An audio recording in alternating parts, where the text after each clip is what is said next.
Hi, and thank you for joining our session, Stronger Family Communication Simplified. I'm Annie Delaney, co-founder and CEO of Rayz Kidz, and I'm happy to walk you through today the tools that are available to you in Rayz Kidz and how you can make the most of them to make your family communication much easier. So let's get started.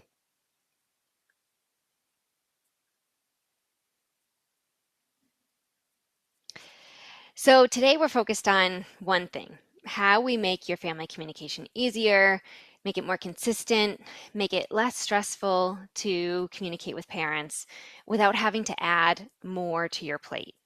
So everything we're going to cover today is already built into Rayz Kidz. And so by the end of our session, you'll have a really clear picture of how you can actually put it all into practice.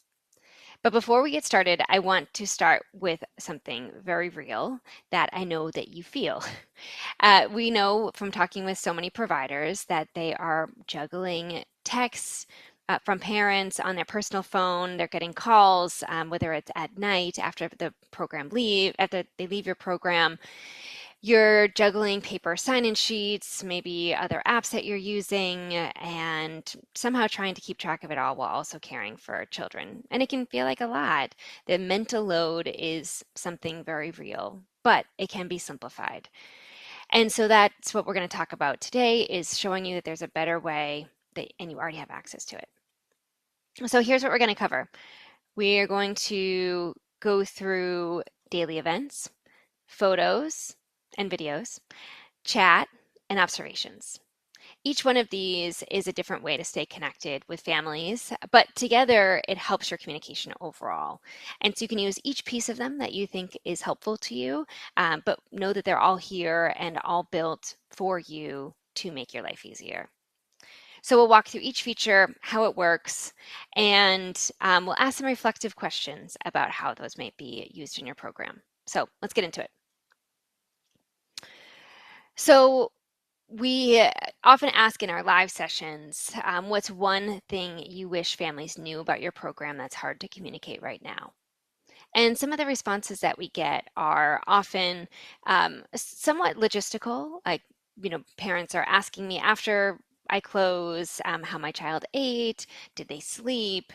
Sometimes you're trying to handle those conversations at the door, which is really challenging given all that you have happening behind you. Um, and then at the real depth of it, you have providers who um, really feel like the parents don't understand the value of everything that they're doing. And they really don't feel like the parents get a sense of what the child's day was actually like and how much learning and development happened. And that's really the part that you have to communicate to them so that they stay in your program, so that they can appreciate what you're doing, so they can refer you to others. And so you're just providing the valuable service that you're already providing, but they just know about it.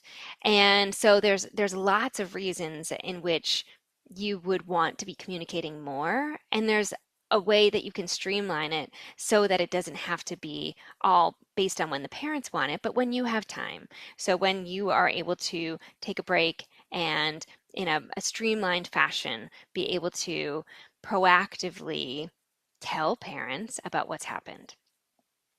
So that is where we get into some of the daily events. So the daily events are a way for you to be able to share the happenings of the day with families. So these are meals, naps, activities, diaper changes. Some of them it's basic, baby care information, toddler care information, and others it's really about making sure that they know what the children have been just engaged in during the day.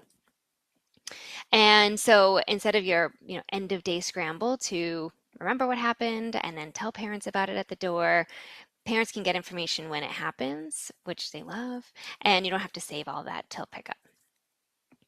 So here's what it actually looks like in practice. So in the morning, you might be sharing breakfast. You might share the book that you read at your circle time. You'll record a baby's bottle.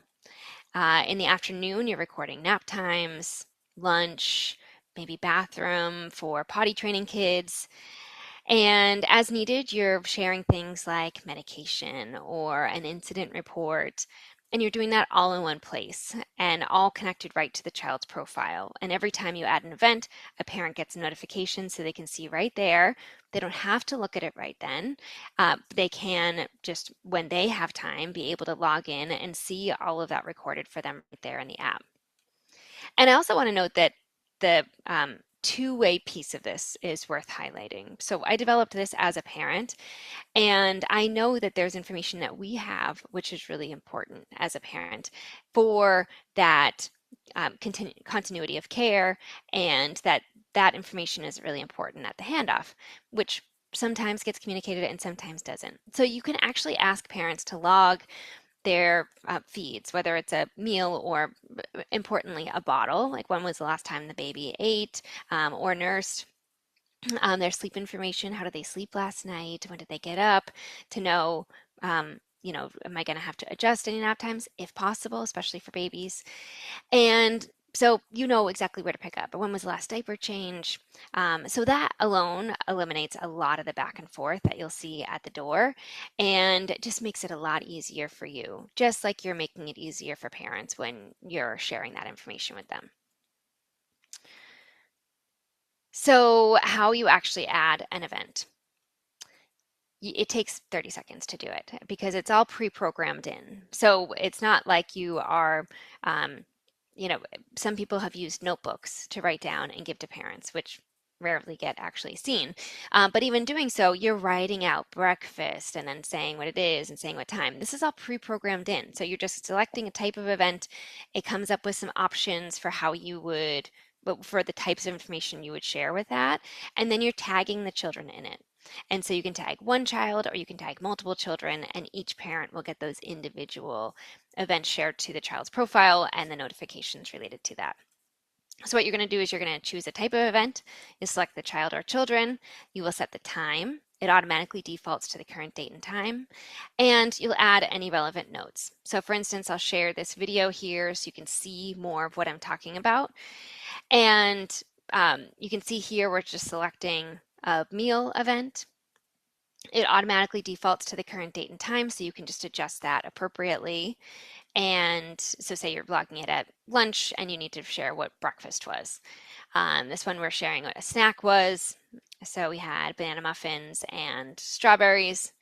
And we can say how much the child ate, any comments about it. We can tag multiple children. You can see they're indicated with a check mark to say that they are included in that event, and then it gets added individually to each child's profile. So that took 30 seconds to do, if that, and it was so easy versus sharing that individually with each parent or writing it on a notebook and bringing it home, sending it home. So you'll get into a routine. You're just sharing as you can. It should take you a few minutes to share all the activities from the morning and then again later in the afternoon. You can add a photo as a custom event, which can sort of share information about the child's day. It does get added to the photos and videos tab too, but this creates more of a storyboard of what the child's day really consisted of. So you can see here playing ship captains with his friends. We added a custom event, and it also got added to the photos tab within the app, which we'll get to next. And that's it for how you would actually log an event. So we want you to reflect for a minute on this and think about how you would plan to share events with your families. And every program is different and every person is different. So I want you to think through what would really be most helpful for you. And maybe you start with one thing that you're sharing and then eventually continue to build up from there. But what events happen every day that you think the parents would want to know about? If you have babies and the parents are texting you or asking you at the door, what could you proactively communicate with them during the day that would reduce that pressure on you and the requirements on you at pickup or drop off, and or even after your program closes? What could you proactively share with them that could make that easier for you and the parents enjoy it more? And how do you think your families will respond to getting those real-time updates? What do you think that they would think about that? Do you think that they would see that as valuable? And we certainly hope that they do. And we've heard from many that they do, that the The parents really love it. They don't know what they would do without it. And you'll start to get into that routine, and you'll be happier with your streamlined method of communication, and parents will be happier receiving that too. So let's move on to our next feature, which is photos and videos, which is a parent favorite feature. So if the daily events told families what happened, the photos get to show them what happened. So there's nothing that helps to build trust in a program more than families really being able to see their child happy and engaged and learning in your care. Often the parents will ask a child after um, at maybe at dinner, how was your day? What did you do? But a 2-year-old isn't able to communicate out what they did. And so parents are left with a little bit of a black box of understanding what happened to their most prized possession, their most prized thing in life that for those maybe 8, 9 hours in which they were in your care. And so let's make that visible to them. So a photo of a child, deep in play or covered in paint during a process art activity, or maybe just laughing with a friend and playing, interacting with other children, that's worth more than any paragraph you could write or anything that you could share with them at the door. So, and when your photos are shared through Rayz Kidz, this is very important, they're private and secure. That's usually the first question we ask or that we get asked is who can see those photos. Only the families of the tagged child can see them. So you don't have to worry about that photo going somewhere that it shouldn't. You don't have to worry about you're putting it out on social media, who's going to see it. The parents are the family of that child tagged are the only ones that can see that photo. So everything that you do in Rayz Kidz does require a tag, and that's because of the security. So any event that you're adding, any photo or video that you're adding, you will select which child or children were present in that. So what would a day actually look like with sharing photos? So here are some of the best kind of photos that we think are great to share. So group activities with a short explanation of what the children were working on, because often parents know that you are a play-based program or that you really value play, but they don't really understand why. And so you providing a photo of that and then giving some context to it can help them understand more about the value of that activity, not just how the kids were engaged in it, but what they got out of it. And you can link a lot of that with what you are seeing in our facilitation guide or learning through play guide at the bottom of every activity that you can help share and provide context to parents. If you have some small group centers, whether you have like a little sensory table set up or exploration center that you've set up for them, and the children are maybe rotating throughout the morning, those are great because they show that intentional learning in action. If you have any individual moments, so maybe it's a child who's just they're focused, they're creating, they're really into whatever leaves they're inspecting, or maybe they're searching for ants, or maybe they're just really immersed in the bubble sensory play that you've set up for them. Maybe they're solving a puzzle. All those things are really great for parents to see how focused their child is and engaged, and also them in free play. So children that are, running in the playground and maybe doing some pretend play with their friends, those moments are great to be captured too. Maybe a sweet individual moment of the child, some of those frameable photos. It doesn't have to be perfect, but ones that are sort of ones that they could share with their families or that they would want to keep as just a cute photo of them that captures them at that age. A moment that shows a developmental skill in action is really great. And again, you can link a lot of that from Rayz Kidz and get some of the language that is simplified enough that parents can understand it. So you're talking about the value of showing that pretend play, maybe showing the cognitive skill of planning, maybe showing the beginning letter sounds that they are working on, or maybe scribbling, which is the start of writing. All those developmental moments can be great. And we have a way to share observations as well, which we'll show you about. Um, And just one thing to note, that the photos that are shared in that gallery are different from the photos sent in the chat function. So we haven't got to chat yet, but when you do get there, you'll see that you can send a photo through chat. Those don't link to the gallery, but if you add a photo on the Photos or Videos tab or through the daily events, those will all go to your photo and video gallery, which is just a beautiful documentation of the story of how the child has grown in your care. And so parents can have this wonderful gallery to look back on, and all in one place and really accessible to them to see all these beautiful photos. And it's just such a treasure for parents to have. And the actual way in which you share a photo is super easy.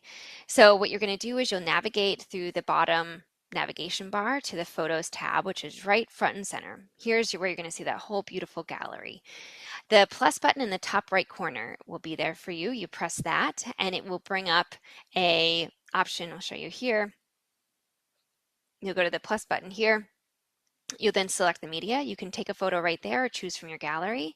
We selected one from our gallery and we selected, this is a picture of Ben. We'll add in an optional caption and we'll submit that, and it shows right there on our gallery for parents to see. You can press on that photo, parents can like it, they can comment on it. It functions like your own private social media, so it has that engagement factor in a really safe way. Parents can also download that photo right there, but know that they have access to all the photos and videos even after they leave your care, because you'll just sort of archive that family, you'll make them inactive, but the parents can still access all of that, which was very important to me as a parent in creating this. So now I want you to reflect on, how do you plan to share photos and videos with families in your program? So, what moments in your day do you wish that you could capture and share more easily? Like, what do you, if you could have parents sort of be a fly on the wall, what is what they would want to see during the day that you've had to try to verbally communicate, but you could do so through pictures? And how do you currently handle photo sharing? A lot of people use WhatsApp groups, Facebook groups. They'll just text them. How would you, how would this process be better for you? Like, what is frustrating about that? Whether it's that you don't get the engagement, or parents are worried about seeing blasting out photos to everyone, and you just want to create, maybe make that a little bit more private. Um, and think about the parent experience too. What's frustrating for them? How do they actually go back to see all these photos? Will they have to scroll back or download them and save them somewhere else if they had it all right here for them in this beautiful gallery that they know they could access anytime? How much easier would that make it for them? And, what do you think the parents will think when they get a picture of their child during the middle of their workday? I know for me, that's the best thing if I'm in the middle of a meeting, or if I'm having, having lunch or whatever it is. I see a picture of my child come up and there's a smile on my face that you know only relates to a parent who's looking at a picture of their own child. All right. So next up is our chat feature. And this can have an immediate impact on your daily routine now, because we know that you are chatting in some way with parents, whether you're sending text messages, or you are, sharing a group WhatsApp message, whatever it is, there is an easier way to do it. So you uh, eh, you now in Rayz Kidz have a dedicated space, and it's a professional space for all of your family communication, which can be separate from your personal phone, because we know the boundaries in family childcare can get really blurred when you have a program in your home. But you deserve that space and that boundary for the professional care that you're providing and your personal time. And communicating through the app can just make that a lot easier. So in Rayz Kidz, you can send a message to one family, to a group of families, all of your families at once. You can include your family assistants on there, on your assistants on there, and you can decide if you want them to be on or not. So there's a lot of customization you can do, and what's great about it is it makes it really quick. And you have it again all in one place, so it's not being commingled with the rest of your personal messages. So what how you would actually utilize the chat function in your day. So some of the most common ways that providers use the chat function is they send reminders if they need diapers, maybe paperwork is due, they have field trip details coming up, some more information they need to provide than would necessarily be in the schedule function, or something that just needs quick attention from a parent. You could notify families about a change to your schedule. You might be receiving drop off or pick up updates from parents, which they could then send in the app instead. And it could be shared with your assistant at the same time. You may have some sensitive one-on-one conversations that you want to document, but you don't want it to be mixed in with sort of your personal texts. You don't want to send it as a daily event. It certainly isn't something for a group communication, but one-on-one information that would need to be shared, whether it was like something medical or something worthy of attention by the parent. And again, your photos that are shared in the chat conversation will not appear on your photo and video gallery. So if you're sending a picture of a bump or a bruise or a rash, something that's not going to be shared in your gallery, that's meant for pictures that you go back to that you want to revisit. So those types of, so whether it's information that you're sharing or information that parents are sharing, there's a lot that's going through your texts, maybe calls, that could be done in this dedicated space. How you actually utilize the chat function. So what you're going to do is you're going to navigate to the chat tab. So here you'll find the chat tab on the bottom navigation bar. It's the one on the far right. It says chat. And you will create a new message. And when you create a new message, it will come up with you to have an option of whether you select a family to send it to or an individual. So a family that you send it to, if you select the Aguilar family, it's going to send to both parents, or if you have two parents there on that account. So it will go through as a family message instead of an individual one-on-one. But you do have the option of sending an individual one as well, where you can select from any parent who has accepted an invitation to Rayz Kidz. You can chat through as an individual chat. So for a family message, you can select one family or you can select all families. You also get to choose on this toggle right here. It says include all group caregivers. So assuming you've set up a group, which we always recommend doing, if you haven't done that yet, go back to the video and how to set up a video or the Help Center guide of how to set up a group. Super easy. You're going to navigate to the top left-hand corner menu bar, expand that, see Program Tools, expand that. Groups is the first option there. You'll add a group, you'll tag the children in it, and there you can invite your employees, assistants to it just by their email. And once they are there, they can then start to utilize all the functions in Rayz Kidz, including the chat feature. So if you want to send this to the Johnson family, but you want maybe saying, communicating about an early pickup or something like that, and you want to make sure that your assistant sees it, include all group caregivers. Press next, and then you will, oh, it's out of order. So this is the chat function here and the plus button here. And again, you'll select family, and here you'll be able to select which families. Then you'll press next, and you'll see that you can type in that message and then press this button, this sort of send button here to actually enter it. Now what you'll see here is that this is your chat homepage. These are all of your chats. Every family one got sent individually to them. So then you can have a one-on-one back and forth between the parents that are included in that family and you. You'll notice a star on some of these, but not on all of them. So like the Rodriguez family here doesn't have a star, but the Smith family here does have a star, or the Rodriguez family does have a star.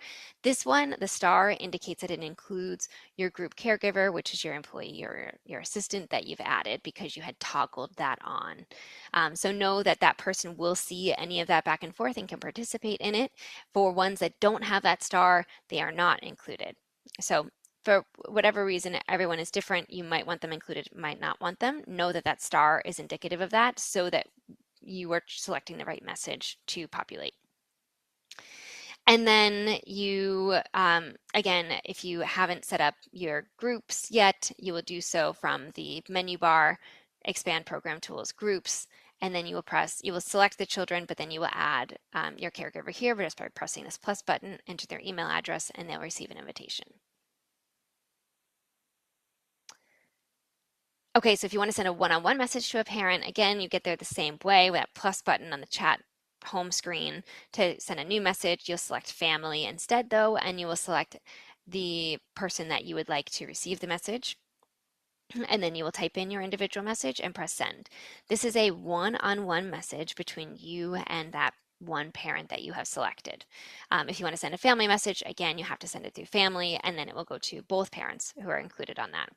You can also customize your messages. So you can put a label on them, whether it's a message, which is the default, you can change it to an announcement or a reminder, which will just change the icon of how parents see it so that that will catch their attention differently. So let's see. That summarizes each of the pieces of how you will utilize the chat function. So now again, I want to just pause to reflect back on how this can help you and your program, how you could communicate with families through the chat function. So what kind of messages are you sending right now on your regular SMS text messaging or WhatsApp that you would rather keep separate in a professional space? Are families hard to reach? Might this dedicated channel help them? And how would having all your family conversations in this one organized place help your day-to-day and your end-of-day routine? And then I want you to try to utilize that, reflecting back on the ways in which this can really help your program. And let's start by just doing something. Maybe it's communicating out any changes to your schedule, to your calendar. Maybe it's communicating out reminders about bringing diapers.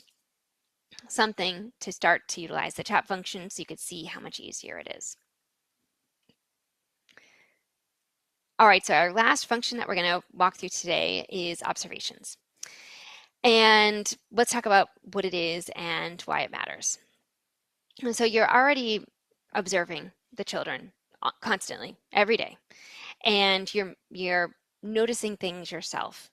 And maybe it's something that the child has figured out for the first time. Maybe it's them developing their language. Maybe it's them connecting what that letter means, what the letter that they've written means with how they see that in a book. Um, uh, Whatever it is, you're observing all these small developmental changes that build to big developmental changes throughout the time that they are in your program. And so in Rayz Kidz, you can take those observations, you can do really quickly because real-time observations are the most authentic and the best, and do that in a really structured way to capture those moments to then share with parents. And this helps create more dialogue. It helps to be able to have some really observable, substantive things to chat about during any of your parent meetings that are really objective and not subjective, which often they can come off as, especially if it's difficult information to share. You have a set of objective information to look back on to then be able to have uh, substantive and constructive conversations about how you want to continue to help that child's development. And it helps to really elevate your program from just being childcare to really being early education, which is what you are. And having a way to document that, to then talk to it, and really both being able to reflect on it is what really moves the needle to being a valuable part of the early education sphere. And how it works. So what you're going to do is you will well, actually, sorry, let's first go through what are the items that are worth documenting. So it's growth that you're seeing in an area that you might have been watching. So for instance, I was visiting a program and there was a 4-year-old who was ready to go to TK the next year, and I was asking him to write his name on a piece of paper, which was some art that we had put together. And so he could proudly mark it as his own and share it. And he kept trying to hold the pen and it kept falling. It kept falling because he couldn't grip the pen. He didn't have the fine motor skills in order to grip the pen.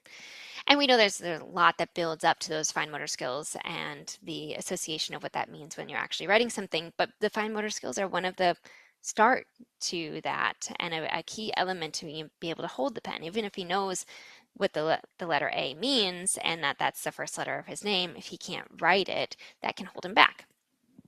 And so those fine motor skills are something that caregiver and the provider and the parent have probably been working on, whether they know it or not. And so you communicating through that they're observing the fine motor skills, whether it's observing the ability to do it or the inability to do it, and that following that track along is really helpful because you're making that note, they're making that note, and you're together working on a plan to help that child be where you would hope they could be.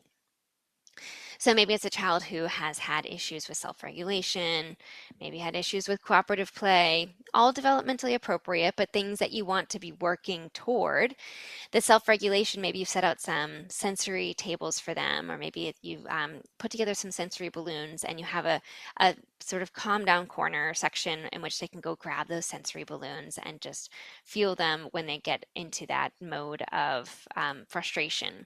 And you can document, just snap a quick picture showing the child in that calm corner and make a note for some context about how that helped that child calm down. And then those are some strategies that the parents can continue at home so that there's this continuity and you can both work on it together. So something you might want to flag, maybe it's a play moment that shows a parent how to support their child, like we said with the sensory balloons. And maybe it's just a quick note to yourself that you'll make for a parent conference that just helps you prepare for that more easily. And again, logging it in real time is the best because you're noticing it. So see it, whether it's you capture that moment or you just write it down and you're just adding an observation, you're writing in a comment about it. We have our skills pre-populated. They're really simple, 30 skills that you can pick from. And having that right there just will help you be able to be more reflective and to bring into the next day how you can continue to help that child. It will all happen more naturally. So how you actually add an observation. So again, it's an event. So if you are on the Home tab and you press Add New to add an event, select an observation. The observation is going to be giving you these options. So you'll select the child like we did for an event, and you will then also note the date and time. Again, defaults to the current date and time, but you might be logging these at a slightly different time. And you will then populate, first select the domain. So we have 5 domains: cognitive, language, physical, social emotional, and school readiness. School readiness encompasses both math and literacy. So if this happens to be a school readiness skill, and then you select from there, whether it is counting, love of books, writing, rhymes, we populate all those different options for you. You'll select that and then you write in a description. So that is optional and it will give you, I think the description's required, but the photo and video are optional. And that all helps to provide more context for the parent and so you can remember more about it as well. And if you have to log observations for your state standard, so for instance for California DRDP, you can log with a Rayz Kidz skill here and then utilize our crosswalk that shows you what skill that links with DRDP so you can connect those languages together. So I want you to reflect now on what observations you wish you had written down.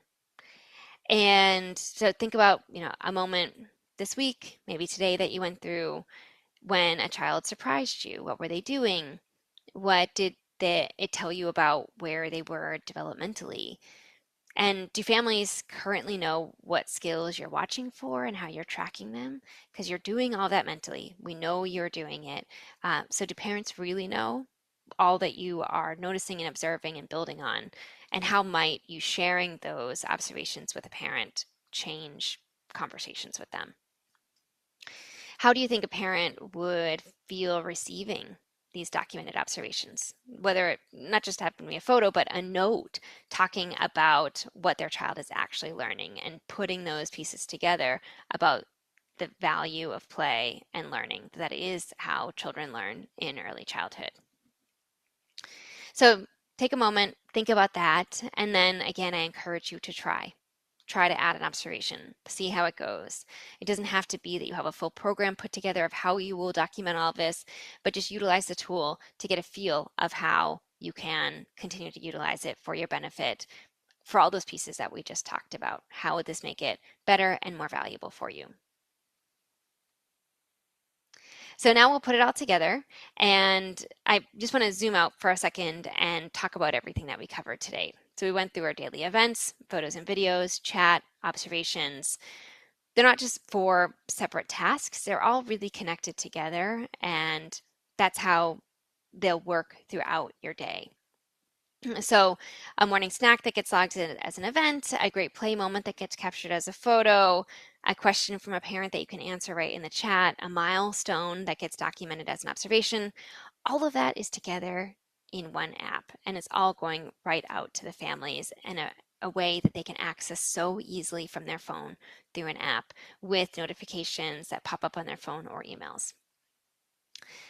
And what it looks like it when you're communicating and it stops being something that you have to do when you feel like it's a chore to have to do it, but something that you get to do and something that is just easy for you to proactively do and get to show off the program and the kids and all that they're doing. And it's something that's woven into your day. That's transformative. That really changes how you approach your day and and what you get to do.